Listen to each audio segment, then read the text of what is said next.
Hola, vamos ahora a estudiar nuevamente el punto número 4 de nuestra obra ¿Qué es la sociedad?, de Marta Harnecker. Vamos a estudiar ahora esto que sería la estructura y la superestructura. Aunque hacemos una aclaración, Marta Harnecker le llama infraestructura en qué es la sociedad y base económica o base en los conceptos elementales del materialismo histórico. A nuestro juicio, este es el mejor concepto, es decir, el de base.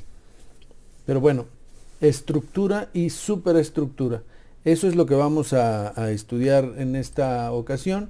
Entonces, sin más, vamos a empezar. A medida que se reproducen las relaciones sociales de producción, se reproducen también las contradicciones internas de los sistemas productivos. El desarrollo de estas crea las condiciones para la superación de los mismos. Ahora bien, primero recordemos que en el capítulo anterior vimos que la contradicción fundamental del capitalismo estaba basada en, si recuerdan ustedes, digamos, el hecho de que la producción tenía un carácter social, pero la apropiación de lo producido, es decir, de la riqueza generada en la sociedad, tenía un carácter privado, ¿recuerdan? Entonces, esa es la contradicción fundamental del capitalismo. De acuerdo a la dialéctica, ¿cómo se resuelven las contradicciones? Sobre la base de una lucha. Y en este sentido, la lucha está basada en el desarrollo de las contradicciones internas de un fenómeno, hasta que hay un cambio de calidad.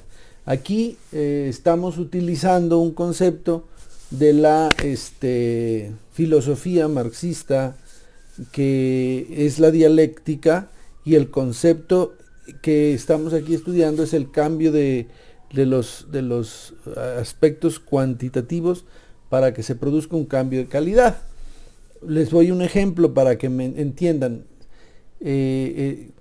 Vamos aquí a entender las contradicciones internas y la superación del proceso, el cambio de calidad que se da en una sociedad. Pero un poquito antes del ejemplo, lo que quiero decir es cómo se resolvería la contradicción fundamental del capitalismo. Si la contradicción consiste en que la producción tiene un carácter social y la apropiación de lo producido un carácter privado, y la razón por la que tiene un carácter privado la apropiación es porque la propiedad de los medios de producción es de unos cuantos, entonces, ¿cómo se resuelve la contradicción? Sencillo, está en el propio planteamiento está la respuesta. Si la producción tiene un carácter social y son los trabajadores los que la realizan, entonces, ¿qué hace falta para que los trabajadores se apropien, como si dijéramos, de lo que ellos mismos producen? Pues muy sencillo. Lo que hace falta por hacer es justamente, y aquí está la clave del proceso, es que lo producido sea de los trabajadores. Pero para que lo producido sea de los trabajadores, eso tiene una implicación social muy importante: que la propiedad de los medios de producción pase a manos de los obreros. Pero para lograr esto no es una cosa tan sencilla. No porque lo digamos, o sea, se dice fácil, pero la realización de esto, ir contra este esquema social que tenemos, que es el capitalismo, no es solo, no basta con decirlo, hace falta hacer una revolución.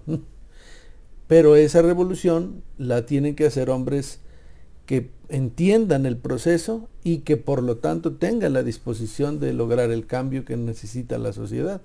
Porque al final de las cuentas, esta sociedad es una sociedad en la que se producen pocos ricos pero muy ricos, y muchos pobres pero muy pobres. en donde dejar de ser pobre, como dice Viridiana Ríos en su libro, no es normal. Dejar de ser pobre en esta sociedad para escalar socialmente hablando no es posible, pero tampoco es posible que los ricos dejen de ser ricos. Entonces, ¿cómo se supera? Bueno, yo les iba a poner un ejemplo del proceso contradictorio y cómo la lucha de los contrarios lleva en un momento determinado a el cambio social revolucionario. Veamos. Por ejemplo, si ponemos un cristal delgadito, en 4 pies, digámoslo así, en un sostén, sea 2 sillas o alguna manera, imagínense que el cristal queda flotando, sostenido en sus 4 esquinas o de alguna manera. Y entonces empezamos nosotros a colocar piedritas como tipo grava pesada. La ponemos suavecitamente una en el centro. Aparentemente el cristal no ha sufrido ninguna modificación. De hecho, a simple vista no la ha sufrido. Pero sí la ha sufrido. Es decir, ahí donde se colocó la piedrita, empieza a ejercer una presión sobre el cristal que a nuestros ojos no se ve, pero alrededor los electrones empiezan a acelerarse justo en ese punto. Pero no al grado de que se rompa el cristal. Le coloco otra piedrita y sucede lo mismo con una mayor presión, mayor movimiento de los electrones, otra piedrita. Entonces se va acumulando la contradicción, es decir, los electrones van generando el peso y los electrones van generando cambios en el cristal que a simple vista no se ven, pero que están sucediendo, y que hace falta que llegue un punto, un nivel en el que nomás le agregues una piedrita adicional y esta sea lo suficiente para que el cambio de la cantidad, es decir, el agregarle las piedritas una más, sea suficiente para que el cristal se rompa. El cristal roto es el cambio de calidad. Deja de ser lo que era y se convierte en algo nuevo. Se supera, bueno, en este caso se destroza, pero eso es lo que quiere decir en términos de un cambio. Ahora bien, entonces, en la medida en la que se reproducen las relaciones sociales de producción, es decir, que se repiten y se repiten y se repiten, se reproducen, se generan, se regeneran, al mismo tiempo también se reproducen las contradicciones internas, ya lo vimos, cómo los ricos se hacen más ricos y cómo los pobres se hacen más pobres, cómo los poderosos fortalecen su poderío y cómo los pobres se debilitan porque se desunen y porque se desaniman y porque no tienen posibilidades de organizarse porque los manipulan. Pero las contradicciones internas existen, es decir, tampoco es posible sostener tanto tiempo a tantos pobres sin que pase nada. Entonces, el desarrollo de estas contradicciones crea las condiciones para la superación de los mismos, de los sistemas productivos. Y esto es lo que sucedió, justamente, las contradicciones, o sea, al reproducirse el sistema esclavista, llegó un punto en el que tanto ponían a trabajar a los obreros, a los esclavos, que ya no querían hacer nada porque los maltrataban, les daban de latigazos, no les daban de comer, les gritoneaban, de tal suerte que empezaron a hacer rebelión pasiva y activa. Rebelión pasiva, por ejemplo, rompiendo los medios de producción, no queriendo trabajar, o sea, destrozando el arado, matando a los caballos, y de activa, pues también como Espartaco, que organizó la rebelión de los esclavos, ¿no? Entonces, interesante lo que sucedió en esa época, pero llegó un punto en que las contradicciones internas llevaron a la superación del proceso. es decir, a la desaparición fundamental del esclavismo para el nacimiento de una nueva etapa que fue el feudalismo. ¿Aquí qué sucedió? Bueno, los que se quedaron con la tierra, los romanos que se quedaron con la tierra, la repartieron a los esclavos, a cambio de que se las pagaran a lo largo del tiempo. Aquí se refleja la superación, porque dejaron de producir en el esclavismo, pero incentivaron la producción, en el esclavismo, en el feudalismo, Y el feudalismo a su vez entró en contradicción cuando los reyes, acumulando tanta riqueza, empezaron a coartar las posibilidades de desarrollo del comercio, que tenía ya más poder objetivamente que los propios reyes, que estaban superendeudados, hasta que justamente las contradicciones internas de la reproducción de las relaciones de producción, es decir, de la reproducción del feudalismo, llevaron a la revolución burguesa, que tuvo, entre otras, pero la más importante, la Revolución Francesa como marco fundamental para el desarrollo de la sociedad. Ahora bien, ¿cómo es posible que estas relaciones se repitan continuamente? ¿Cómo es que se mantiene la explotación? Esto es muy importante, porque justamente sí necesitamos nosotros hacernos claridad. Bueno, ¿cómo se repiten las relaciones esclavistas? ¿Cómo se repiten las relaciones feudalistas? ¿Por qué se repiten las relaciones capitalistas de manera continua? Y nosotros no nos damos cuenta, no nos percatamos o no sabemos con precisión qué es lo que sucede. ¿Por qué nos llega a engañar? ¿Por qué, por ejemplo, creemos que hay un cambio de régimen a la llegada de López Obrador cuando no lo hay? Cuando seguimos bajo el mismo régimen. Un poco como señalaba El gato pardo, es un libro interesante donde hay que hacer cambios para que todo siga igual. Eso es lo que está pasando. Pero ¿cómo se explica esto? Bueno, eso es lo que tenemos que contestar y que nos ayuda Marta Harnecker. Pero primero debemos recordar cuál es el elemento clave que permite la situación de explotación de los trabajadores. A ver, entonces aquí se abre la pregunta. ¿Cuál es el elemento clave que permite la situación de explotación de los trabajadores? Ustedes deben responderlo. Podemos parar aquí un momento el video para que ustedes lo respondan. Muy bien. Seguramente ya lo adivinaron o lo recordaron perfectamente, pero vamos a dar la respuesta. ¿Cuál es esta? La propiedad privada de los medios de producción, como dijimos hace rato. Efectivamente, esa es lo que permite que se reproduzcan justamente las contradicciones sociales. Esto es muy importante que lo tengamos presente. Fíjense cómo entonces la respuesta es un poquito radical de parte de Marx, o sea, radical quiere decir de raíz, de Marx, de Engels, de Lenin, es que es la propiedad de los medios de producción la que garantiza que se reproduzca el sistema a lo largo del tiempo.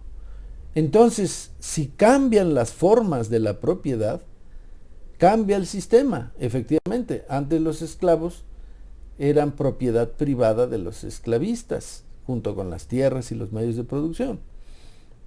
Eran medios de producción, recuerden que ya lo hemos dicho, pero Platón en su República plantea que hay 3 tipos de instrumentos de trabajo: los instrumentos mudos, semiparlantes y parlantes, es decir, el arado, los animales y los humanos. Los consideraban medios de producción y eran propiedad, todos ellos, de los señores esclavistas. En el caso del feudalismo hay una aparente libertad. ¿Por qué aparente? Bueno, porque tienes un espacio para dedicarte a la producción de tu propia parcela, pero a cambio tienes que trabajar para la parcela del señor feudal, tienes la obligación de servir en su ejército, tienes la obligación de sufrir, por ejemplo, acciones tan arbitrarias como el llamado derecho de pernada, que se alcanza a ver, por ejemplo, en una obra que se llama, en una película que se llama Corazón Valiente, pero que consiste en que el señor feudal, cuando se desarrolla una boda en su feudo, tiene el derecho, fíjense bien, horrible derecho, de llevar a la novia a sus aposentos para abusar de ella, porque de eso se trata, para bendecir el nuevo matrimonio. Háganme ustedes el favor. Pero bueno, esas eran las condiciones. Así pues, es la propiedad privada de los medios de producción la que causa justamente la reproducción del proceso. Pero es hasta que no cambian las formas de la propiedad, hasta que entonces surge una nueva relación social. Avancemos. El poder económico que les da a los dueños de los medios de producción la propiedad privada de estos medios se traspasa también a otros aspectos de poder: control, dominación en la vida social. Es decir, esto es muy importante. Ser dueño de los medios de producción te da poder económico. Pero este poder económico se traslada a otros niveles, a otros aspectos de la sociedad que generan también poder y que tienen que ver con control y dominación de la vida social. Y que a lo mejor son en principio intangibles, pero cuando ya los estudiamos se vuelven tangibles, los puedes entender y por lo tanto combatir y por lo tanto transformar para justamente hacer una sociedad nueva. En eso consiste la revolución. Ahora bien, entonces, ojo, el que tiene poder económico tiene poder político. Esto es fundamental también que lo entendamos, porque esto es lo que ha sucedido a lo largo de la historia. Entonces, el poder político, o sea, el Estado y todo su aparato, está subordinado al poder estatal. Efectivamente. El poder político está subordinado a lo que diga el poder económico. Si el poder político quiere tomar decisiones para su propio beneficio, para el beneficio social, pero que afecten los intereses del Estado, sopas. Se deja venir todo el aparato económico en contra de las clases políticas. Por ejemplo, para que lo recordemos, Calderón dijo una vez, ya ven que Calderón le encantaba, o le encanta, no sé si lo sigue haciendo, pero le gustaba mucho el alcohol.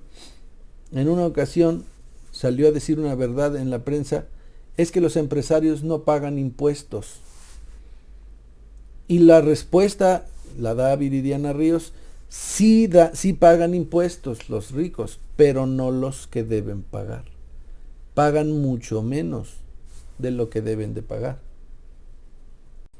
Por ejemplo, las personas más ricas, de ingresos más altos, dice Viridiana Ríos, son responsables de evadir o de eludir 429,000 millones de pesos al año. 29,000 millones de pesos al año. Y dice, los que no pagan son los más ricos. De hecho, de un total de 948,000 millones de pesos evadidos o eludidos cada año, el 64% se explica por lo que dejan de pagar los estratos altos y ricos. Es decir, un total de 610,000 millones de pesos. ¿Se fijan? Entonces, Calderón se los dijo y tenía razón, y aquí lo está demostrando Viridiana Ríos con su estudio. ¿Y qué fue lo que pasó? No, al día siguiente le obligaron a retractarse, se le fueron con todo. Otro ejemplo, en alguna ocasión Luis Videgaray dijo que una de las fuentes de desarrollo económico para México podía ser su relación con China. Y con lo cual estoy yo de acuerdo. Creo que eso es muy importante. Cuando intentaron desarrollar inversiones y relaciones con China, ¿qué fue lo que pasó? La primera inversión importante que estaba en puerta era la del tren México-Querétaro, el tren rápido, con una inversión que iba a tener en parte que ver con China. Es decir, una empresa china iba a ser la cabeza del proyecto. Resulta ser que a los pocos días le sacan a Videgaray y sobre todo a Peña Nieto, el tema de la famosa Casa Blanca. Entonces, con eso abortaron el proyecto, terminaron de tajo, el tren se sigue necesitando y no se ha hecho. Y es así como el poder político está subordinado al poder económico. Lo que dicen los poderosos en materia económica es lo que hacen los políticos. Y aquellos políticos que se las dan de muy liberales como López Obrador, cuando empiezan a afectar intereses económicos fuertes, ni crean que están liberados del efecto del poder económico. Por ejemplo, ahí está todo lo que ha estado saliendo sobre el tema de sus hijos, particularmente del hijo que vive en Texas, que tiene una casota con una alberca de 23 metros, con una sala de proyección de cine, etcétera, etcétera. Pues esos son lujos que revelan la contradicción de una persona que dice que debemos de ser austeros y al final de las cuentas no lo refleja con el comportamiento o conducta de sus hijos. Y tampoco, ese es el pilar de la austeridad, y el pilar de la corrupción, pues no se sostiene al ver que sus hermanos del López Obrador, del presidente, reciben dinero en efectivo, y pues eso tampoco lo refleja. Pero quienes lo señalan, pues son los intereses económicos que se han visto afectados con las políticas de alguien que se las cree, que cree que puede por sí solo, sin tener en cuenta el poder económico, ejercer el poder político como si nada pasara. Y entonces, pues ahí está lo que está sucediendo. Bueno, avancemos. Otro ejemplo, la información. Esta y todos los medios por las que ésta se distribuye. La información está subordinada también al poder económico. Este es otro elemento. Entonces, ¿quiénes están subordinados? El poder político, la información. Esta y todos los medios por los que ésta se distribuye. Por ejemplo, los periódicos, ¿de quién son? Pues de los ricos. Están controladísimos por los poderosos en términos económicos.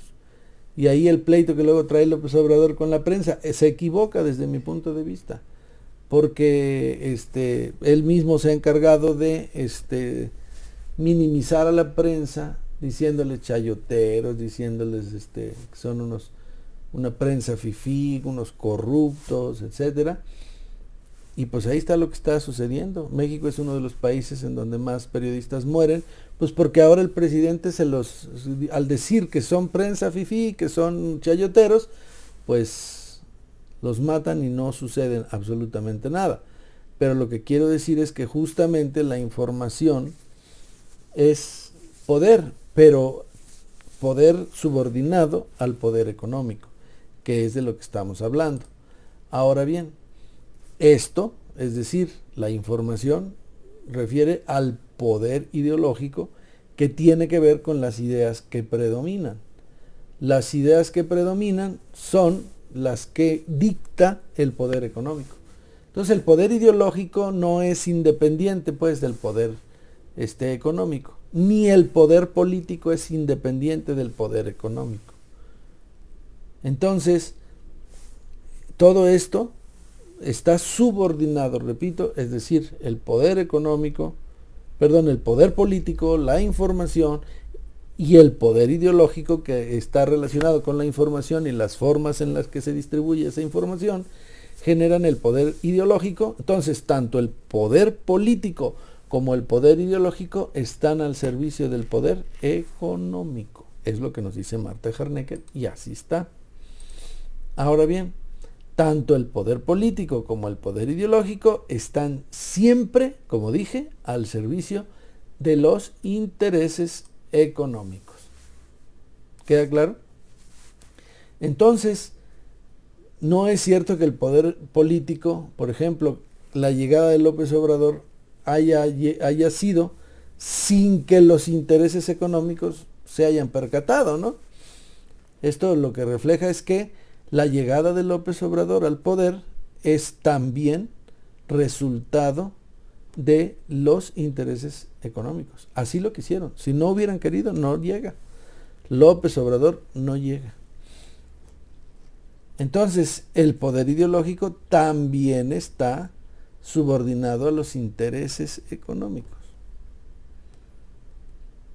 ¿Cómo se refleja esto? Por ejemplo, en el cine, en las películas que te ponen. Ahí está todo bien estudiado, perfectamente estudiado, para que te controlen, para que no te des cuenta, pero te gobiernen. Así te tienen gobernado. Un ejemplo, el uso de los teléfonos celulares es el mecanismo moderno más, como dijéramos, más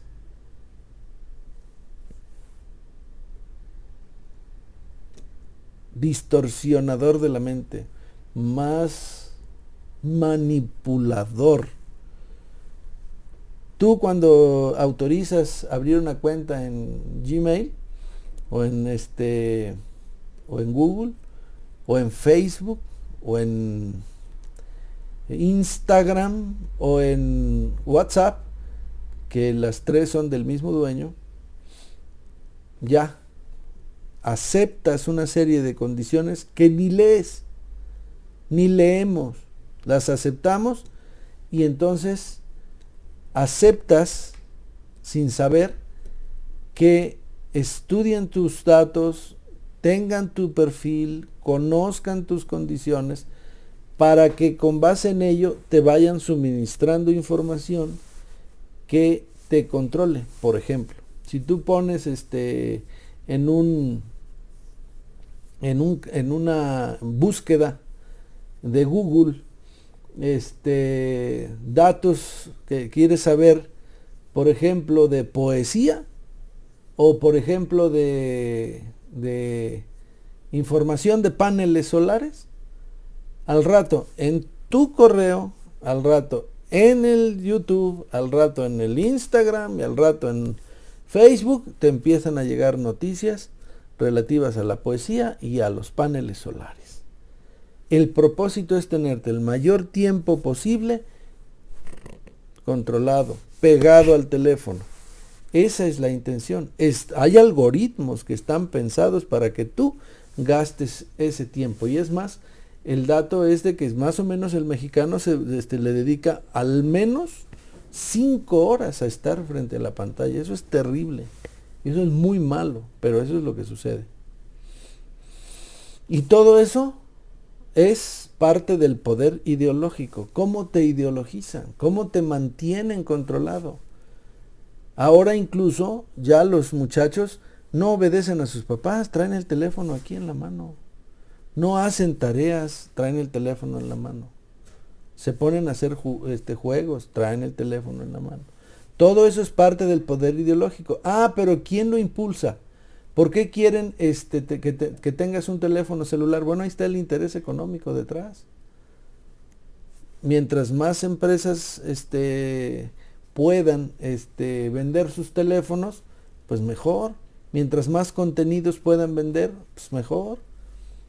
Mientras más planes puedan vender, mejor. Mientras más mercancías puedan vender a través del teléfono, mejor. Pero para los intereses económicos. ¿Se fijan? Entonces, poder político y poder ideológico al servicio de los intereses económicos. Ahora bien, repasemos. Vale la pena que hagamos un repasito. 1. Para explicar la desigualdad de la riqueza en un país, hay que ver cómo se producen los bienes materiales, relaciones de producción. Recordemos esto, efectivamente. ¿Por qué hay desigualdad?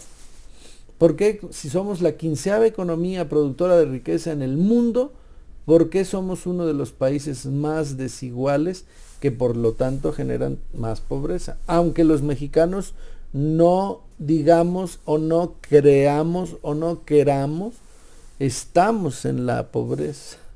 Hay quienes también en el estudio de Viridiana Ríos dice que hay personas que tienen un ingreso de 30,000 pesos mensuales y que se creen de clase media, pero apenas les alcanza para vivir, apenas les alcanza para sacar con muchas dificultades el mes, pero se creen de clase media, aunque viven en una casita de interés social que les costó 300,000 pesos, que le están pagando a 30 años y que es de 60 metros cuadrados. Ah, no, pero se creen de clase media, aunque no lo sean. Entonces, eso también nosotros lo estudiamos y vimos que, bueno, en México la gente no se siente de la clase baja, de la clase pobre, o le da pena decir que es pobre. Y entonces, pues, finge su estatus social. Pero la realidad es esa. Bueno, la desigualdad genera la pobreza y la pobreza está, digamos, cuando menos lo que dice el Coneval, en 54% de los mexicanos. Entonces, para poder entender justamente esta desigualdad hay que ver cómo se produce. Y bueno, precisamente bajo el esclavismo, ¿cómo se produce? El esclavo trabaja pues porque está obligado, es parte de los instrumentos de trabajo. En el feudalismo, parte del tiempo lo destina a la producción de su propia riqueza, de su propia parcela, pero otra parte la dedica a la producción de la parcela del dueño. Entonces, está dividido el trabajo entre el trabajo que va para el propietario y el trabajo que va para él mismo. En el caso de la producción capitalista, una parte de la jornada de trabajo la destinas a recuperar lo que tú cuestas, lo que cuesta el obrero. Pero el resto de la jornada de trabajo es gratis, o sea, trabajas de a gratis para el patrón. Aunque no puedes alegar que trabajas gratis porque se hizo un contrato en donde tú quedaste de que recibirías lo que acordaron y está firmado, de manera que esa es la valía que tiene la capacidad de la fuerza de trabajo de generar más valor de lo que ella misma cuesta. Entonces, al generar más valor de lo que ella misma cuesta, el resultado es que produces mucha riqueza, pero solo una partecita chiquita de esa riqueza es tuya y la otra es del capitalista. Esas son las relaciones de la producción. En todos los casos, cuando hablamos de relaciones sociales de producción, recordarán ustedes, los trabajadores no son dueños de los medios de producción. No son dueños de los medios de producción y por lo tanto esa es la clave para entender la desigualdad. Ahora, 2. Las relaciones de producción no cambian día a día, sino que tienden más bien a mantenerse, a reproducirse. En esta reproducción intervienen otros elementos sociales, extraeconómicos. Por ejemplo, las leyes ayudan a que las relaciones de producción, o sea, de explotación, como hemos visto tanto en el sistema esclavista, en el sistema feudal o en el sistema capitalista, las relaciones no son de colaboración y ayuda mutua, sino de explotación. Las leyes ayudan a que se mantengan y se reproduzcan las relaciones de producción esclavistas. La justicia, las ideas, etcétera, ayudan a que estas relaciones se mantengan, se reproduzcan. Por ejemplo, está prohibido, más bien se defiende por la ley la propiedad privada, pero también en las ideas.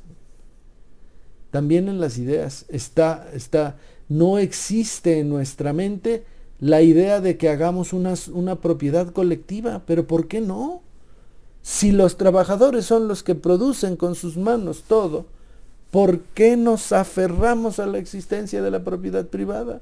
¿Por qué privar de la propiedad al trabajador, que es el que con sus manos y su sudor produce la riqueza? ¿Por qué no ver en la posibilidad de que haya un sistema social en el que los trabajadores sean dueños de los medios de producción? ¿Por qué tiene que ser un individuo que no trabaja y los que trabajan son los que no disfrutan de la riqueza que producen? Pero pues esto es lo que sucede. Estos elementos sociales extraeconómicos simplemente fortalecen que se mantenga y se reproduzcan las relaciones de producción. Ahora bien, el conjunto de estos elementos económicos, jurídicos, políticos e ideológicos es lo que constituye la sociedad. ¿Qué es la sociedad? El conjunto de los elementos económicos, jurídicos, políticos e ideológicos que se conjugan para formar este núcleo social que es esto, la sociedad. Entonces ahí está la respuesta. El libro se llama de Marta Harnecker, ¿qué es la sociedad? Respuesta, la sociedad es lo que constituye el conjunto de los elementos económicos, jurídicos, políticos e ideológicos. Eso es la sociedad. Entonces, si la sociedad se basa en una producción capitalista, entonces los elementos económicos son los que están relacionados con las relaciones de producción que vimos que se dividen en relaciones técnicas y relaciones sociales y que están basadas en la propiedad de los medios de producción, y que los elementos jurídicos, los elementos políticos y los elementos ideológicos ayudan a los elementos económicos a mantener ese control para que se mantengan y se reproduzcan los mismos intereses, se mantenga la propiedad de los medios de producción y no haya cambios o modificaciones, o se sancionan cuando quieran haberlos fuera de la ley, entre comillas, que mantiene la propiedad privada. Pues bien, toda sociedad es, por lo tanto, una organización compleja en la que existen dos niveles. En la base, como se puede ver en la gráfica, el nivel económico, y en la superestructura, el nivel jurídico, político e ideológico, ¿sí? Pero es la base económica la que en última instancia domina al nivel jurídico, político e ideológico. La base económica es la que manda y sobre ella se elevan el nivel jurídico que profundiza el nivel económico, el nivel político que ayuda a los poderosos del nivel económico, y el ideológico que garantiza que el nivel económico, que la economía que los intereses económicos perduren, se fortalezcan. Esa es la sociedad. En eso consiste la sociedad. Es una organización compleja, pero que existen fundamentalmente dos niveles. Perdón por mi perrito. Pues bien, estos elementos del nivel jurídico, político, ideológico que están por encima de la pirámide, digamos, en la base está la economía, el interés económico. Bueno, el nivel económico es el nivel fundamental. Como vimos en la pasada lámina, el nivel económico está en la base. Sobre él están el nivel jurídico, político e ideológico. Es cierto que el nivel económico, si se fijan en las flechas, determina al nivel jurídico, político e ideológico, pero este nivel jurídico, político e ideológico a su vez regresa con las flechitas que están en su pantalla del lado izquierdo hacia el nivel económico y se genera un círculo que fortalece esa relación, pero la base justamente está en el nivel económico, que es, como aquí estamos diciendo, el nivel fundamental que nos dice Marta Harnecker, y determina todo el funcionamiento de la sociedad. Todo el funcionamiento de la sociedad. Revela la base más oculta de la sociedad, pues explica sus elementos primordiales. Esto es muy importante porque luego para muchos les queda como oscuro. Pero aquí está la clave.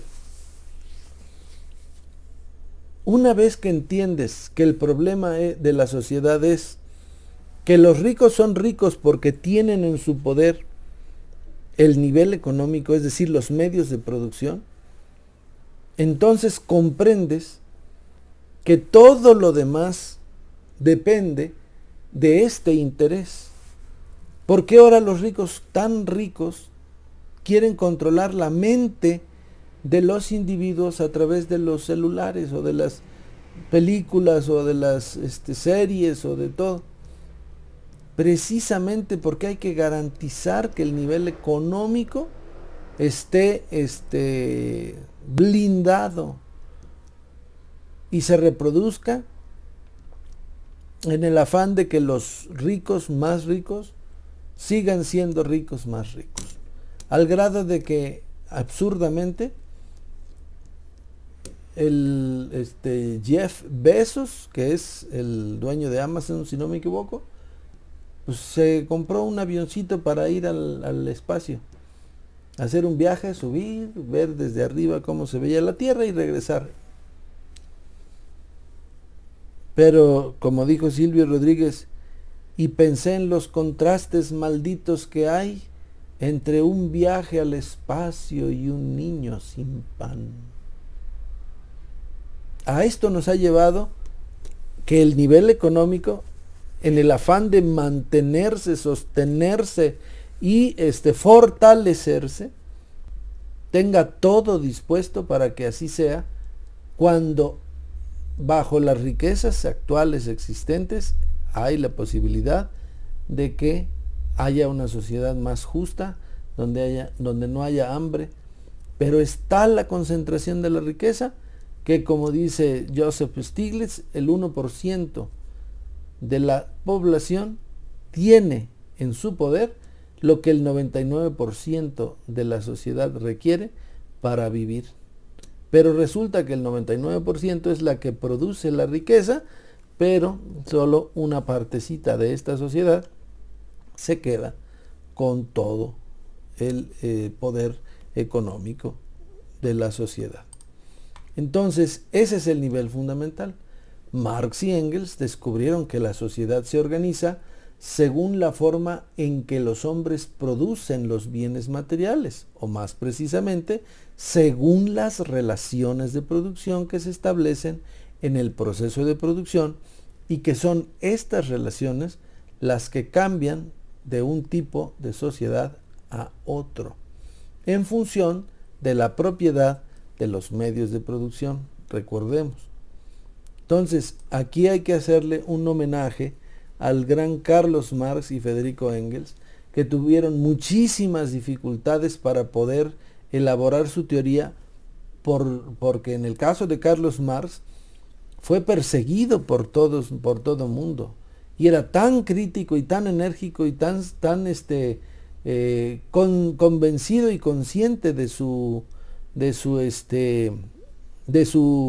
idea, que fue perseguido y no fue comprendido por muchos, al grado de que, por ejemplo, en su obra Introducción a la crítica de la economía política, cuando salió, no la recibieron bien los intelectuales. ¿Por qué? Pues porque no era un manual de economía, sino es un análisis filosófico aplicado a la economía que sentaba las bases de esto que estamos diciendo. Cómo se organiza la sociedad, y se organiza según las relaciones de producción. Relaciones materiales, no relaciones subjetivas, sino objetivas. Y pues a nosotros nos toca hacerle un homenaje. El que no le han hecho, nosotros se lo tenemos que hacer a Marx y Engels, porque justamente nos dieron los elementos para hacer un proceso revolucionario en la sociedad que produce la riqueza, pero que no disfruta de ella, cuando otros que no producen la riqueza disfrutan de ella. Entonces, el modo de producción está basado justamente en la estructura social y la superestructura, que son los elementos que determinan el comportamiento y el desarrollo de la sociedad. Entonces, justamente el modo de producción, todo modo de producción tiene una base económica, es decir, una forma en la que se desarrollan las relaciones de producción, y una superestructura que está determinada por el tipo de ideas, el tipo de leyes, el tipo de elementos de información, los medios, la ideología que figuran en su momento. Por ejemplo, en la época en la época esclavista, pues estaba mal visto que los trabajadores pudieran siquiera pensar en su rebelión. ¿Cómo? Pues eres un esclavo, los esclavos no pueden rebelarse, ese es su destino. Y todo decía que el esclavo tenía que hacer lo que el patrón le señalaba, ¿no? Eso es lo que sucedía. Por eso el modo de producción garantiza que se tenga el control de la economía y al mismo tiempo el control de la superestructura. Entonces, la base económica sobre la que se levanta todo un mecanismo estructural que garantiza el control de esa sociedad. Vean lo que dice Marx. ¿Cuál es el resultado? Esto está en la introducción, en el prólogo de la introducción a la crítica de la economía política. ¿Qué dice Marx? En la producción social de su vida, los hombres establecen determinadas relaciones necesarias e independientes de su voluntad, relaciones de producción que corresponden a una fase determinada de desarrollo de sus fuerzas productivas materiales. El conjunto de estas relaciones de producción forma la estructura económica de la sociedad, la base sobre la cual se levanta la superestructura jurídica y política, y a la que corresponden determinadas formas de conciencia social. El modo de producción de la vida material condiciona el proceso de la vida social, política y espiritual en general. No es la conciencia del hombre lo que determina su existencia, o sea, su ser, sino por el contrario, el ser social lo que determina su conciencia. Y aquí está, perdón por mi blackie, y aquí está la teoría, digamos, de la contradicción. Al llegar a una fase determinada de desarrollo, las fuerzas productivas materiales de la sociedad entran en contradicción con las relaciones de producción existentes, o lo que no es más que la expresión jurídica de esto, con las relaciones de propiedad dentro de las cuales se han desenvuelto hasta allí, de formas de desarrollo de las fuerzas productivas.